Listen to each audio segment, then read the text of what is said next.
family? CTR Media Network. Yeah. Best in the biz. Yeah. Join the team. CTR is who we are, the media network, that's the best by far. Whether you listen at your home, at your job, in your car, come get the information that's needed above par. Never lasting, motivational podcasting, giving you the answers to the questions that you're asking. Serious talks and topics, how to come up and profit, how to better yourself, your health, and shit, we got it. Reaching 350 million, they tuning in. We in 50 different countries, we all can. And like minded, find your purpose and your assignment. Come get your fix, your feel, your mental alignment. Get active and speak to the masses. Build your influence all levels and all classes. Now you know you can monetize and grow. CTR Media Network, start the show. CTR Media Network.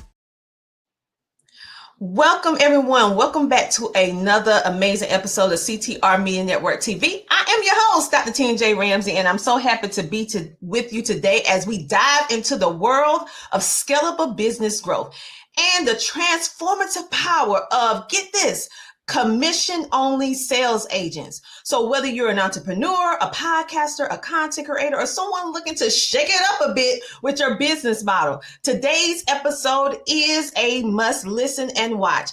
Our guest today is an absolute powerhouse in the sales world, and she has that woman power. Yes, Laura McGregor, CEO and co-founder of CommissionCrowd, the world's leading platform that connects companies, commission-only sales agents. Laura is here to break down how she builds a thriving global business without the traditional overhead costs, how you can scale without growing payroll, and how entrepreneurs can build partnerships that outperform traditional sales teams. So stay tuned as we talk all things commission-only sales, relationship-driven success, and strategies to help you grow smarter in your business. So let's welcome to the show, Laura McGregor.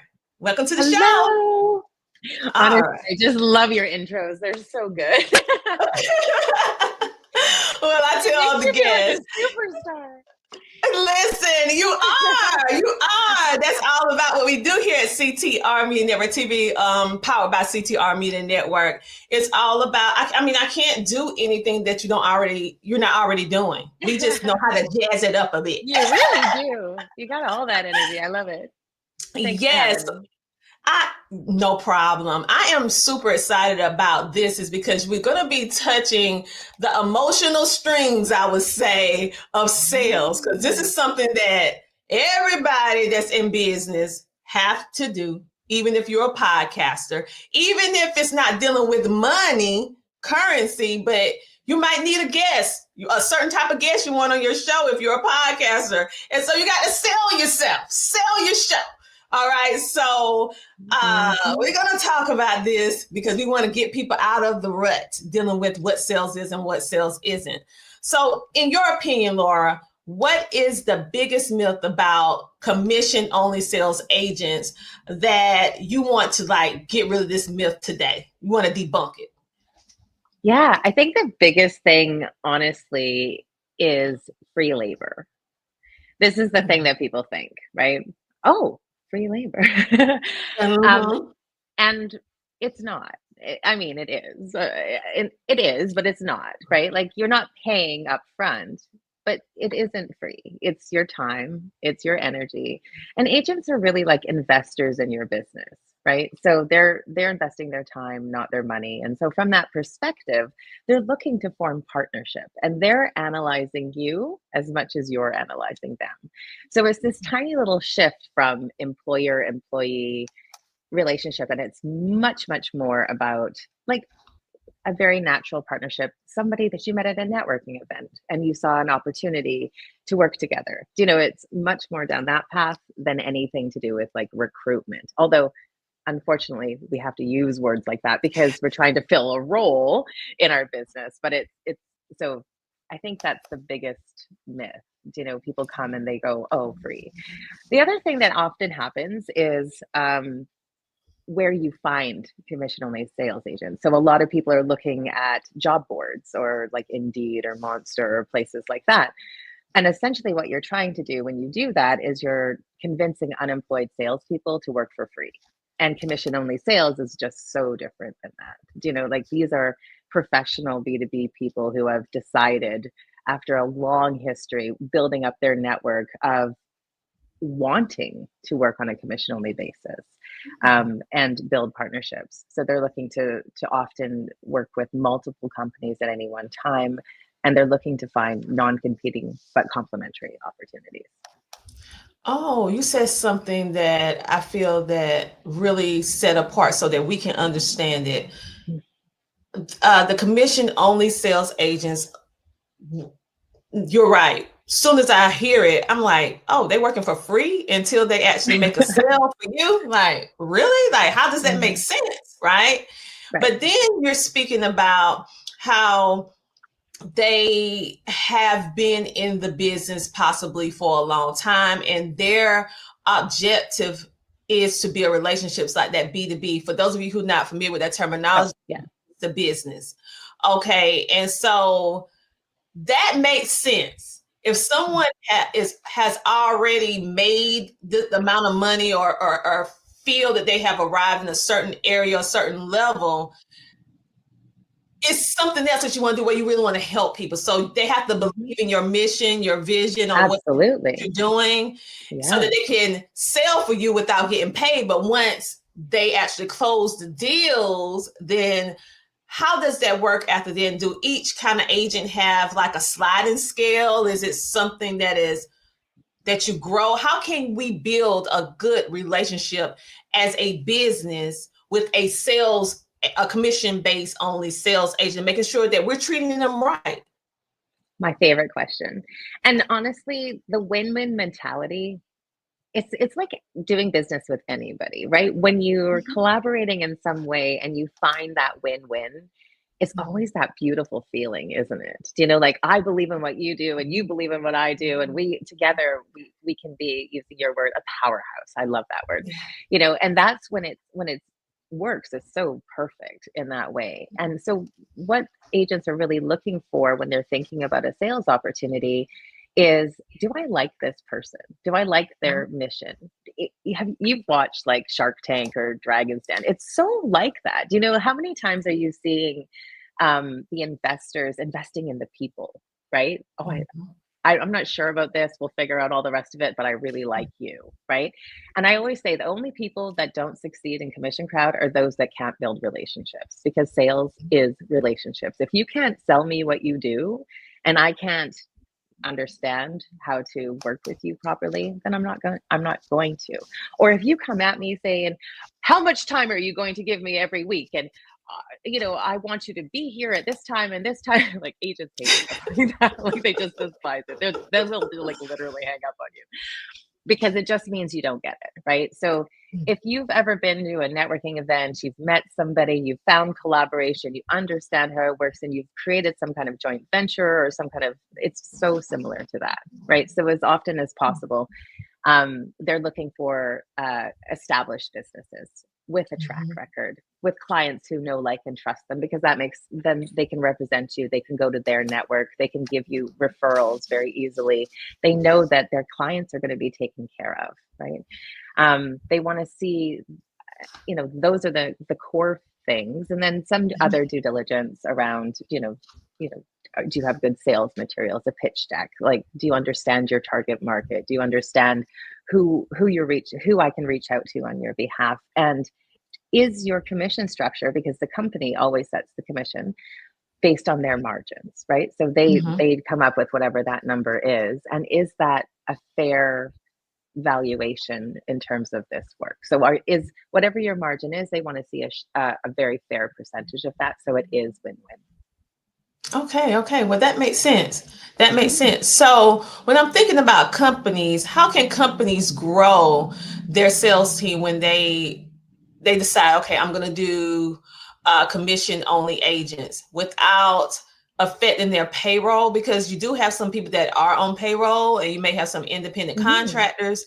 But why is this way of I would say, building a sales team more effective in today's market? Well, what happens, and we all know, we've all received a referral in our business, right? And if you get a referral that's warm and lovely, it opens it up. It opens this ability to have a much more faster paced conversation, right? The closing times, we see averages of like sometimes 50-60% close ratios, or sales cycle shortens, right? When there's a warm introduction. And this is what happens. So agents are out, they're talking to their clients all day long. They've already sold these people things. They're maybe on the golf course, or they're interacting at networking, or they're having dinners. They're catching up with the people that they know, like we all do. And they're asking, what's going on in business? What kind of problems are you trying to solve? What are the challenges coming up this quarter, next quarter? Where are you going? And, how can I be of assistance?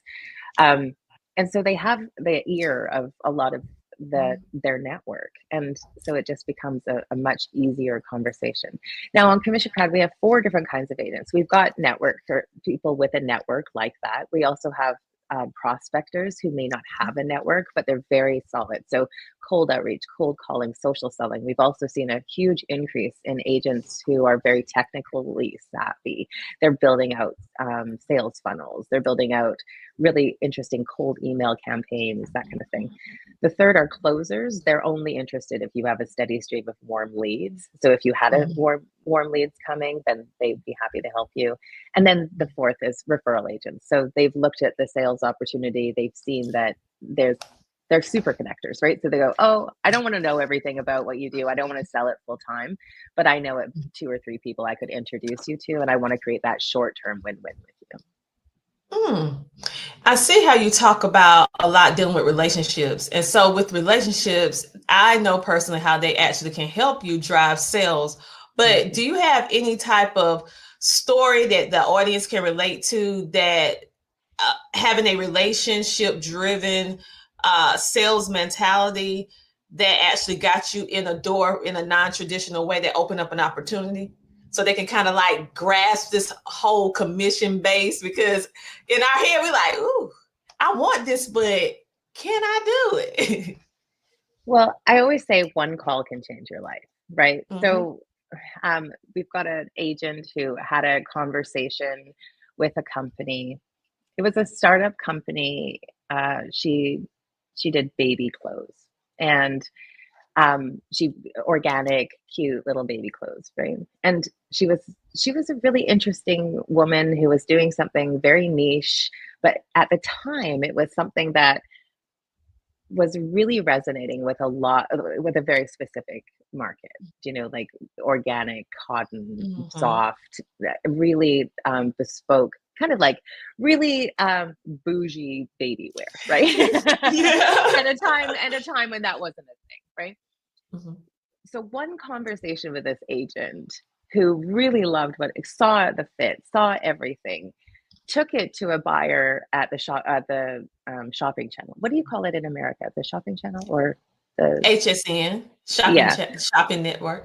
The shopping network in Canada. I'm Canadian, so in Canada's the shopping channel. But took it to the American. They loved it. All of a sudden, they're buying thousands of units. Agents making a fortune just because they're super connectors. They saw the right fit at the right time, and now this brand grew, right, and was able to take on lots of new business, and so it changed their life. Wow. So when I think about sales, and we're going to talk about entrepreneurs, or a person who have their own business.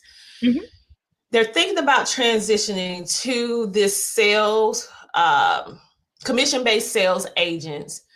They find an agent that actually like what they do, but they don't have a solid sales action plan, because that's one of the problems. People don't have a proper pricing structure. Is there any agents that are on commission based only that actually will come in to not only sell, because they can't really sell if the structure not right? They come in to try to help you structure, or it's something totally different that you won't find it?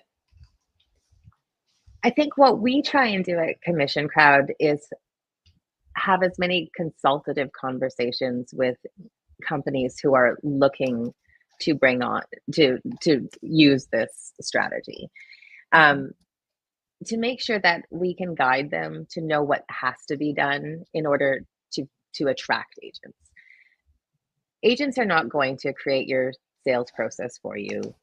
I mean, some might tweak it a little bit, but really what they want to see is you're ready, like you've built it, they already come, it's a tried and true proven process, and you're already closing business and you've established your track record. So sometimes what happens when companies come and they're not quite ready at that stage, an agent could say, okay, well, I could work with you, but it's going to be there'll be an upfront retainer of some kind in order to sort this out. And that's why we say it's not always good for startups. It would be the perfect thing for startups, obviously, but startups really, and so I'm such a huge proponent in founder-led sales. I closed our CommissionCrowd's first 200 members. It was the most important thing I've ever done in my career, because you learn everything. You learn so much. And so we have this idea that sales is not for us, right? Like, I'm not a salesperson, I need external help. But any single entrepreneur who's ever made a dime is a salesperson. It's a relationship, and we overthink it. We have to say, you and I are having a conversation. That's all we're doing. And if there's a way that I can help you and solve your problem, then I'm a good potential fit, and I can pitch my services to you. This is how much it costs. This is what I'm going to provide to you. This is the value that I'm going to bring. And we have to demystify that too. We have to demystify founders thinking that they can't do something because they've never done it, right? With AI now, you can create a sales pitch deck in 5 seconds. You can, honestly, like, it wasn't like 10 years ago, this was really hard. We had to hire contractors, but now in an hour, we can get a pitch deck. We can understand our target market. We can understand absolutely everything to give to an agent to get started. So, but honestly, the founder-led as much as possible, get on the call, make those first 200 sales. You're going to learn so much about your target market. You're going to learn what their problem is, how they feel all the time. You're going to live and breathe it. And because I was able to do that, I was able to shape the software. I was able to shape the sales process. I was able to understand the key heuristics of what that is, so that I could not only help train my team, but also do better marketing, have better conversations with my target market. So the sale commission-based agents, do they work only with businesses or corporations? Do they work with like individuals? Yes, absolutely. It's small, usually sort of small, mid-sized teams, right? So like if you've got sort of between 1 and 5 employees, that's usually fine. You don't have to, but typically, like, we see a lot of SaaS companies that are, SaaS is great because the margins are so big, right? There's so much to share. And agents love recurring income, just like you do, and just like I do, right? So I think that it's not necessarily the size, it's more about the growth. So it's that growth stage, that's where they like to come in. Yeah. You said SaaS, and I'm thinking from the ones who listening, what does that mean for them? Yeah. Software as a service. So like Netflix is an example of a B2C software as a service, or Instantly, I don't know if you know that one. It's a B2B platform for like cold emails and things like that. So anything we all sign up to SaaS. We run our business through SaaS. It's any subscription service that you're paying for. All right. So now you guys understand it. That good old Netflix and that Hulu that you be paying, guess what, you part of it. So for all of you thinking this conversation does not involve me. Yes, it does. You either is paying in or someone paying you. But we want to get it when someone is actually paying you, especially if you are an entrepreneur and you reach that point in your business where you know you need help. But maybe your income, your predictable income is not as solid as you want to be, but your sales with your offer is good. You just need someone to do the sales, because if you are a solo entrepreneur wearing all the hats, it's only but so much that you can do. Yeah. And more than likely, you're not going to do the part that you don't feel confident in. And it's always the sales. I don't know what it is. I know. And if you've been doing that already, like I say, like you are a salesperson. It's just the way it is. You think you're not, but I encourage you and I invite you to feel that you are, and you're also a great salesperson if you've built a business, right? So it's nobody is ever going to sell your product better than you. You know it, you live it, you breathe it. You talked about emotion. It is you, it's your child. And some people, like, it's not, I don't recommend that, but we have this nurturing mentality around our babies, our businesses, nobody's going to ever know it the way you do. So yes, free up your time for sure. And utilize people who have networks of people who can help you, right? And grow with the agents.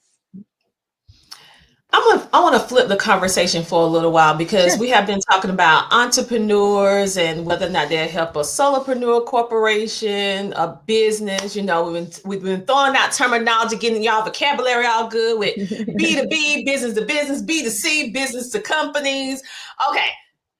Now we want to talk about, which I feel that most people do not actually shed enough light on, is the sales agents themselves, the emotional part of it. Let's talk to them.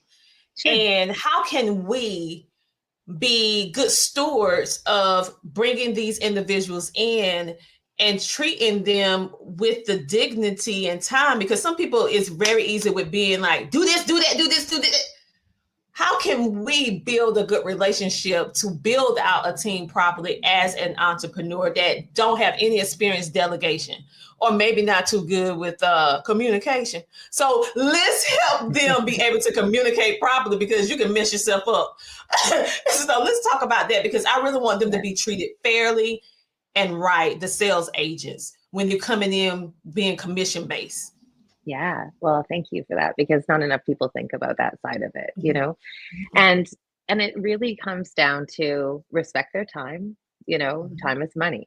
So, and one of the best ways to do that is, what I say is, so one of the hardest parts is, once you've got an agent interested, if you set them up with like a 1-week training program to understand every single thing about your business, they're just like, no, like, I don't have 1 week to spare in that way, right? So what I always say is, and that's not to say they're not interested in learning about who you are, but why don't we shorten that? Why don't we take collaborate? Let's learn as we earn, right? So what I always say is, the best thing, figure out what a qualified prospect looks like to you. So what is the most important thing, the best prospect? Right? What does that look like to you? What are the questions that you always ask them, no matter what you're doing on a phone call? Empower the agent with that list of questions, a pitch deck that oversees what you do, and have really good conversations with the agent in terms of training. Talk to them about customer success, like how you've really pleased customers. Give them little sound bites of like great value that you've added, or things that they say, or the thing that makes you happiest when a client says to you. Like, those types of conversations are little sound bites that they can drop into the conversation, so that they can say, hey, when this problem comes up, and they're talking to their clients, or they're reaching out to try and see, do you have a need for any of this?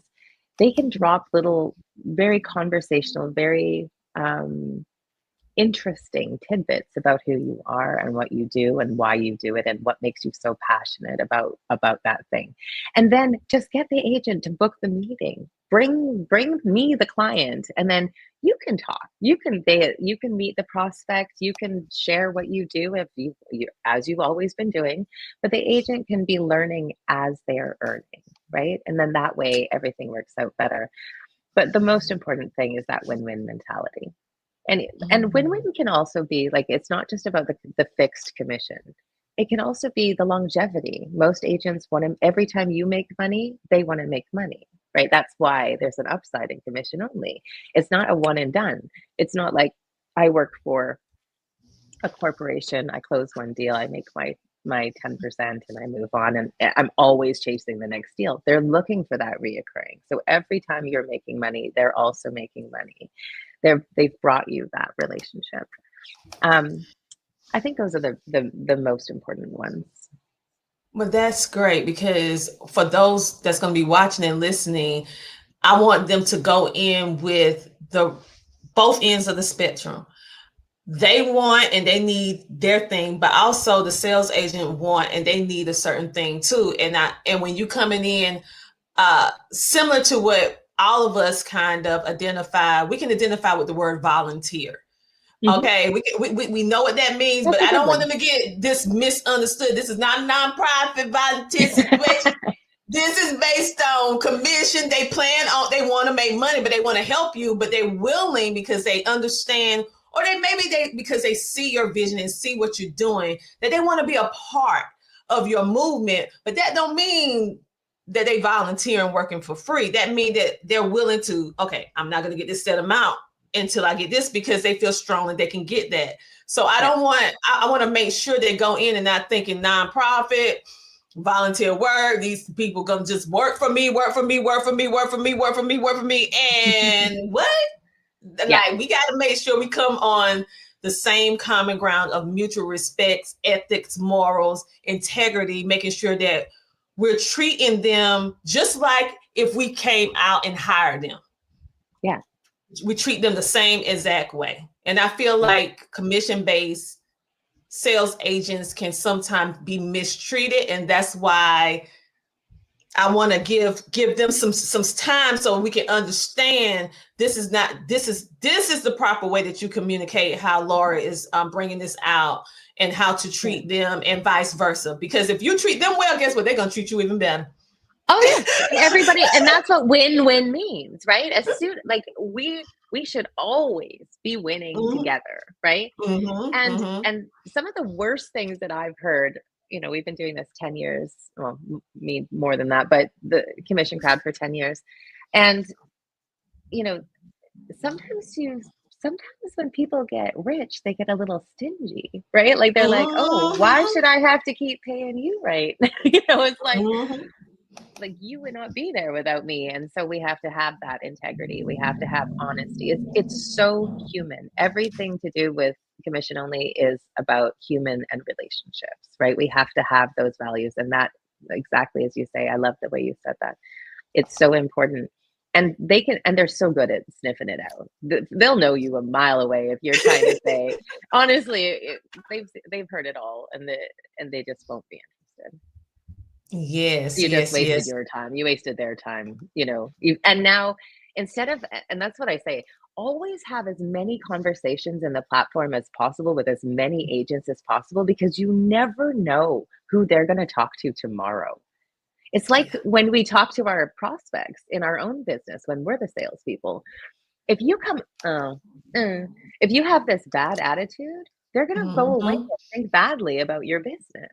Right? It's not the power dynamic that often comes in when we do recruitment. Like, oh, I'm interviewing you, and you must impress me. It very much is a two-way street. That's not me. So, in other words, it goes simple, back to the golden rule. Very simple. Treat others as you want to be treated. Exactly. So. And that is what building an authentic relationship that's built on mutual respect, because you need them just as much as they need you.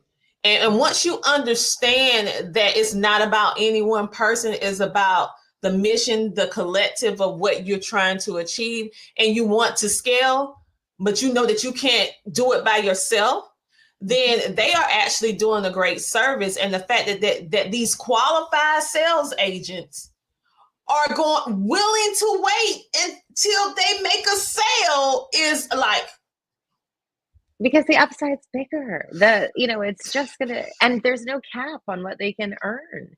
And so that's another thing that they're always looking for, the scalability of your business. Like we all sometimes a solopreneur has very lofty dreams, but how are you going to serve 100 more clients when it's just you, right? So exactly. what is your growth plan? What is your strategy for getting there? And it can't just be, because consultancy is like 1 hour my time, Yeah. right? How many hours in a day do I have, right? Like, and so it has to, and that's why, thinking about, and we're all in this day and age, we're all thinking about that reoccurring revenue. We're all thinking about how to replace just our time and be more efficient. I agree.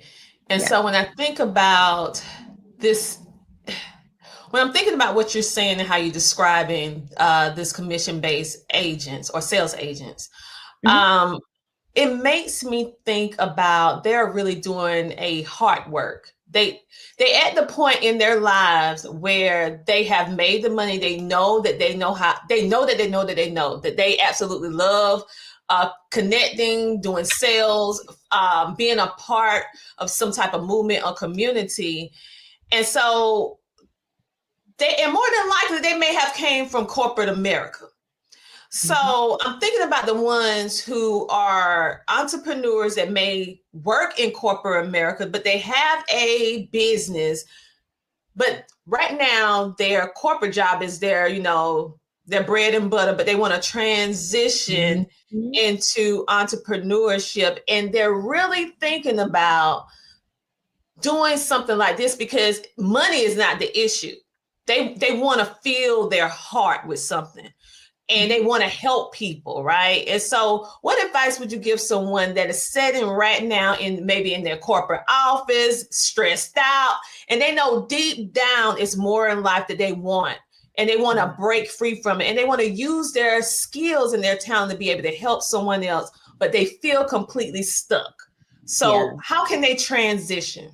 I love how you said that. That is exactly, and I know it because that's how a lot of people feel, right? We feel stuck. We don't want to do it. We want to be entrepreneurs, but how do we do it? We don't have a product. How do we build it, right? When we can monetize our network, right? Because we do this every single one, every entrepreneur, and this was the most surprising thing when I became an entrepreneur, how generous we are with each other. We know how hard it is. So if we can help give you a leg up, we're always going to do it, right? But we do that all for free. Entrepreneurs do that for each other for free all day long, right? Like, oh, I'll introduce you to this person and then let me know this person, right? These super connectors are people who have been in sales for a long time, especially now with remote working. They're trying to, I want to live, I'm in Puerto Vallarta, Mexico. I live in Mexico. I've traveled all over Europe for, a lot of people want to live this lifestyle, right? So the best advice that I have is really think about your network. Who do you know in what industries and what are you passionate about?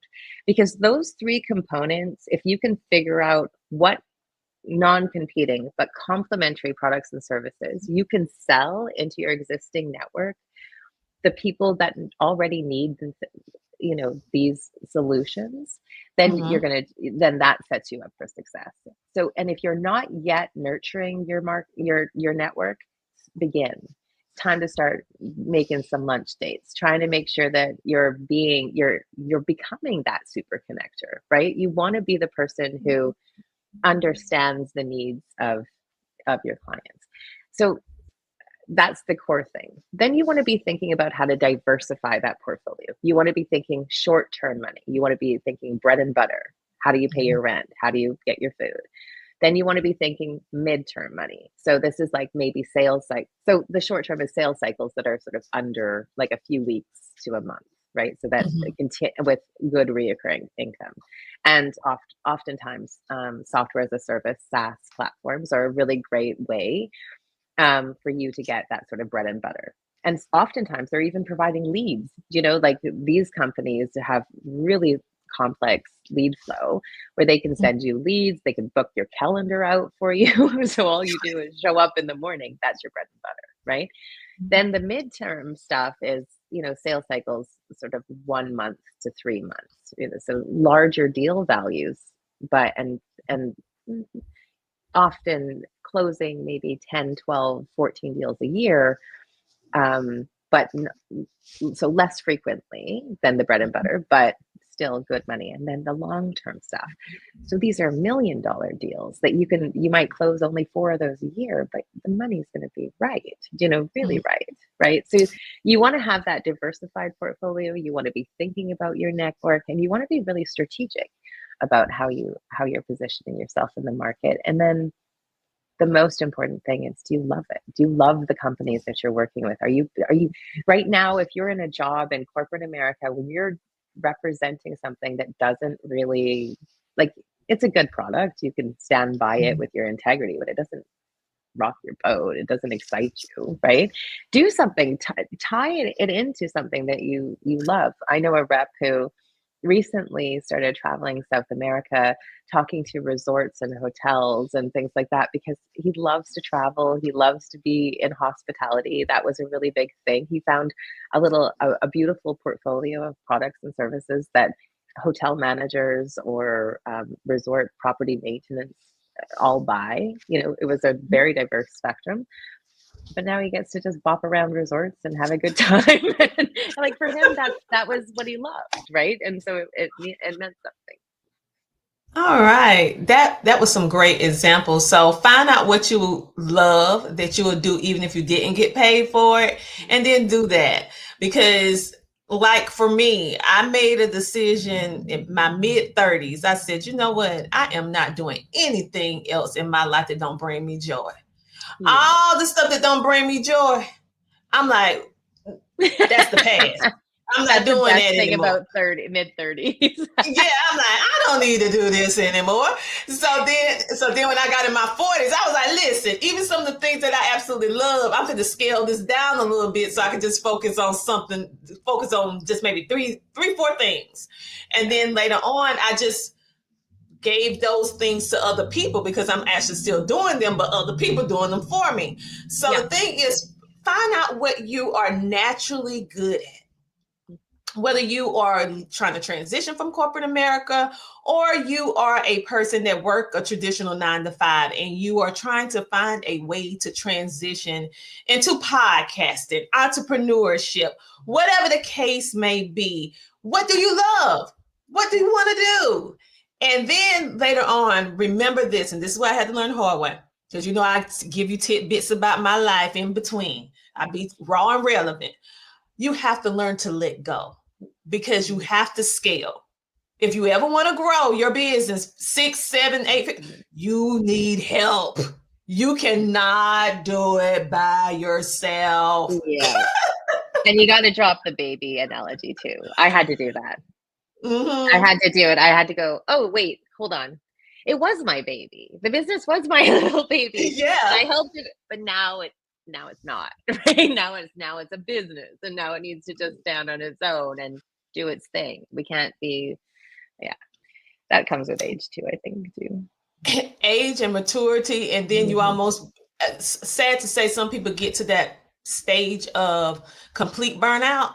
So even if they want to do what they love to do, they got to get their health together to do it. So, and I'm seeing that quite a bit. And so I'm just like, okay, you guys, we have to be smart about this. And so this, for those of you who are looking for help, you need help, you may not have like a certain retainer. Retainer means a certain amount of money that you agree to pay someone every single month or every week or two, however you set it up. Weekly, bi-weekly, monthly, however you set it up, you agree to pay them that amount for that time period. All right.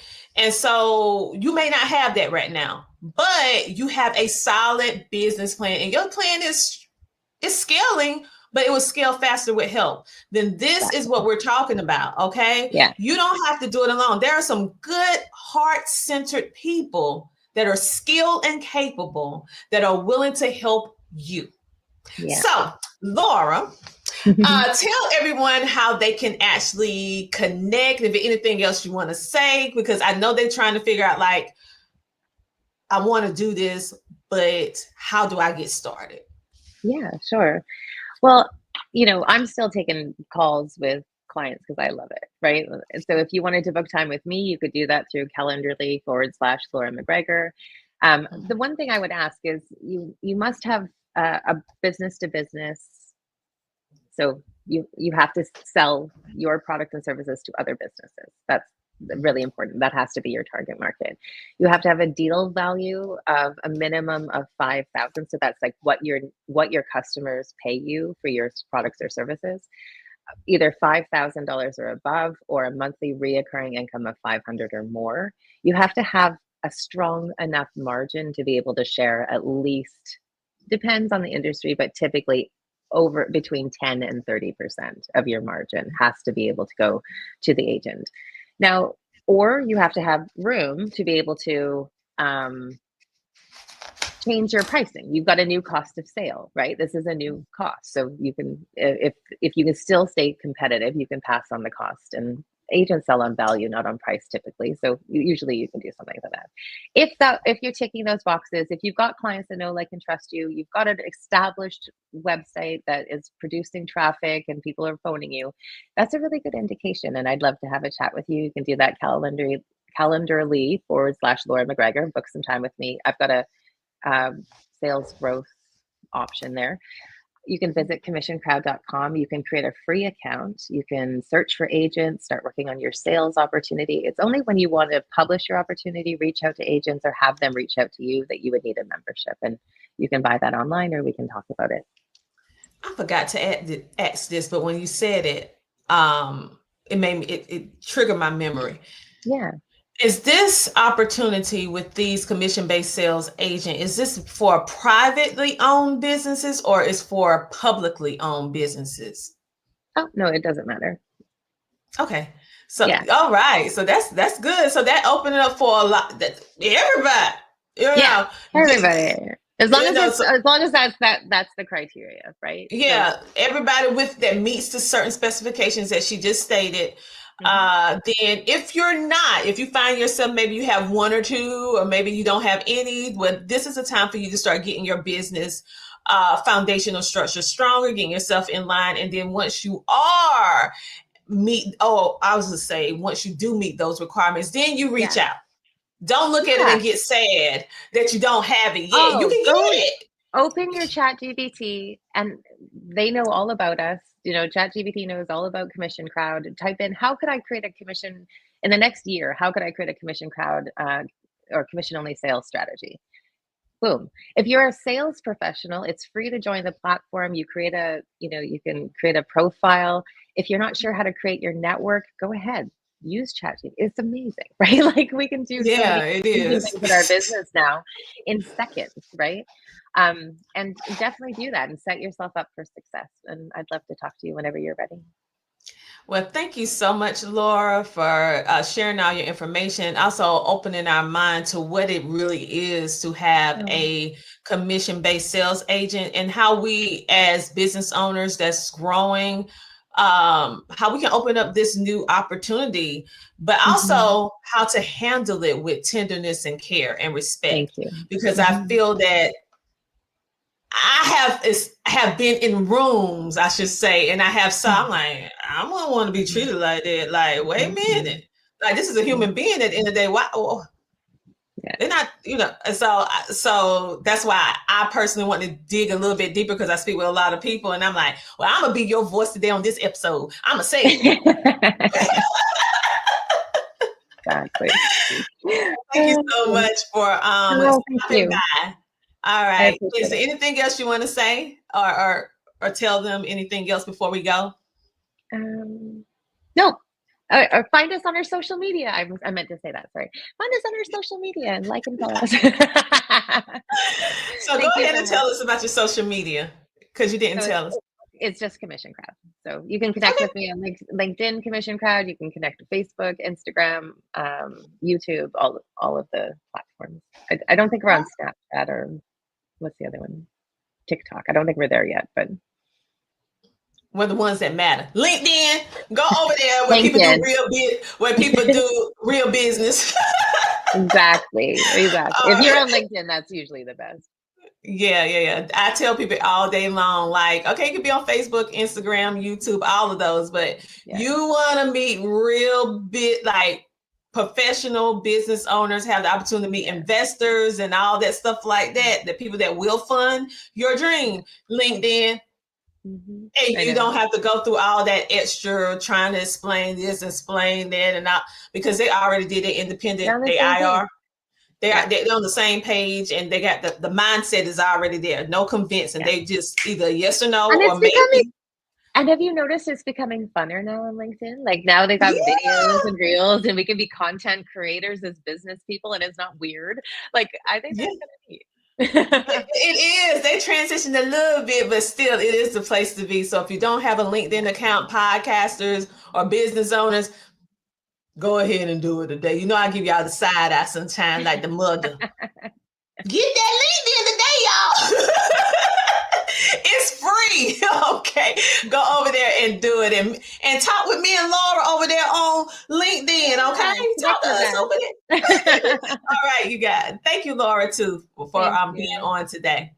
You guys, she has definitely given us so much great information. She helped us like really ditch the overhead costs, but in a way that is respectful and mutually beneficial. She clearly stated more than one time about the win-win philosophy, that it is a win-win, now win for the agent as well as you. For those of you who are going to be in Columbia, South Carolina, we are looking for sponsors to sponsor our event at the Media and Wealth Summit, as well as we have a couple of VIP tickets left, and I think 6 vendor spots left, 5 or 6 left at this point. So you can go learn more about the Media and Wealth Summit in Columbia, South Carolina by going to www.ctrmedianetwork.com.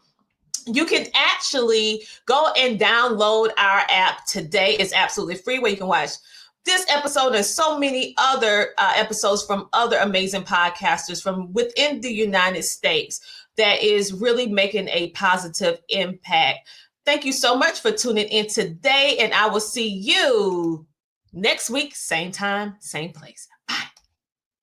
CTR Media Network is now accepting new podcasters to join our growing network that's reaching 350 million global listeners. Have you heard?